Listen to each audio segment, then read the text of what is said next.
Don't worry, I got you.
Okay, Dad.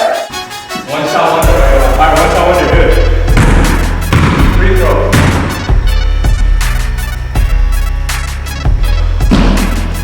Hey!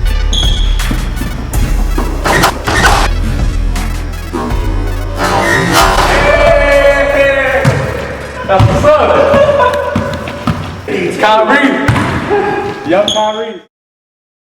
What's going on, y'all? It's your boy Nelson Chan from Hooper Life. Joining me today, I got my fellow Hooper friend Kevin Wang, aka K-Dub. What up? What up? And today we got another sneaker review for y'all, the Kyrie 2s. Alright, so Kev got the Christmas edition, and I got the Duke exclusive PEs that just released last March. Yeah, Kev's been telling me all about the Kyrie 2s, saying they're a pretty good performance shoe. I had to cop it myself to see what's good. Yeah, so Nelson, what'd you think? Let's find out. Just as always, we're gonna start off with traction. The traction on the Kyrie 2s is by far the best part of the shoe. It has fantastic traction. On the bottom of the shoe, the herringbone pattern on these go in all different directions to help you be able to transition to move to whichever direction needed. As you can see, the treads go up the sides for a quick change in direction, just how Kyrie loves to do on the court. So if you're the type of hooper who's moving all over the place, these bad boys will get you darting around.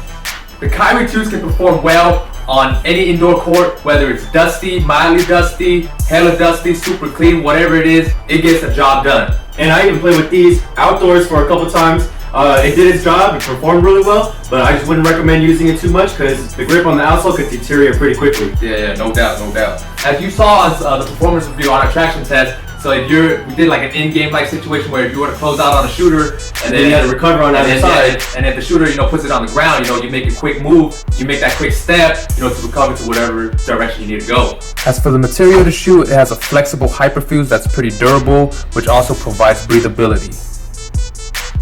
It has a mesh tongue and collar, which is really soft, that I really like a lot. Onto the supported lockdown. What's unique about the Kyrie 2 is it has this unique strap, that wraps around your foot in the middle upper area. That's actually really good because it really locks down your foot really, really well. It gives you that support, gives you that good lockdown. Depending on how tight you want to strap it down, it really gets the job done. When I first saw the shoe, I thought the grooves on the side of the shoe might be a problem as they might not be stable. I would think with the grooves, your foot would move side to side or would roll over. But because the outsole is so soft, along with the pretty wide base, when you plant your foot, it kind of presses down to give you a solid platform for every move, so that wasn't a problem. Especially when you include the strap and you get your foot securely locked in, your foot won't pop, you get that ankle support. If you lace them up all the way to the top like I do right here. Oh yeah, same, I do that too, yeah. And then when you jab and you do quick cuts, it actually helps because it rolls the shoe, but then you're also keeping the part of the shoe right here touching to the ground, and it gets you back on track to where you need to be. Provides that support. It's really, really good.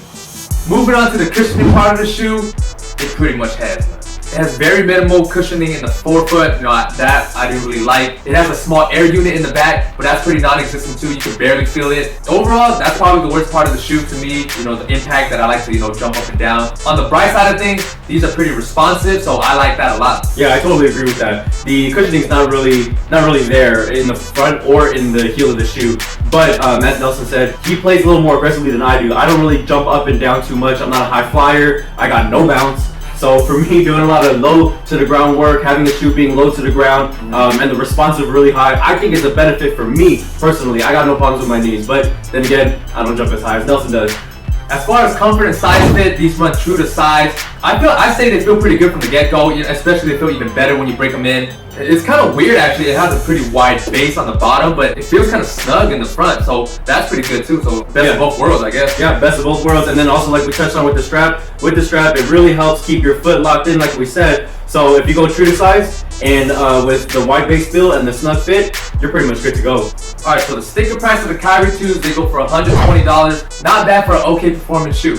Yeah, if you consider all the other shoes you got here, like the Kobe 11s are going for $200. If you want a budget, this is a pretty good shoe to have. Yeah, hell yeah, that's $80 difference right there. And lastly, for my overall rating for the Kyrie 2s, like I said, this is based on my play style. I would give these a 7.5 out of 10. I feel like the cushioning in the forefoot was just not enough for me, jumping up and down. I need that good amount of cushioning. On the bright side of things, it was responsive in a way where I like that too. Overall, it's still a pretty good performance shoe, especially not bad for a $120 sticker price. So this shoe, I would say this shoe is good for guards who's always on the go, who likes to make sharp cuts, making choppy moves and all that good stuff. If you're like a bigger dude, if you're like a high flyer like Kyrie's teammate LeBron, then I wouldn't recommend these for you. Yeah, I totally agree with that thought. For me personally, since I don't play like Nelson, I'm more low to the ground. I do more dribble drive moves like Kyrie does, and I shoot off the catch, off the dribble, things like that. This shoe actually performs a lot better for me personally, so I'd have to give these actually an 8.5, a whole level up from what Nelson has, just because of my play style. Alright guys, thanks again for watching that sneaker review. Make sure you give it a thumbs up, share it with your friends, comment and subscribe down below. Watch the video over here, watch the video over here, and until next time, we out. Peace.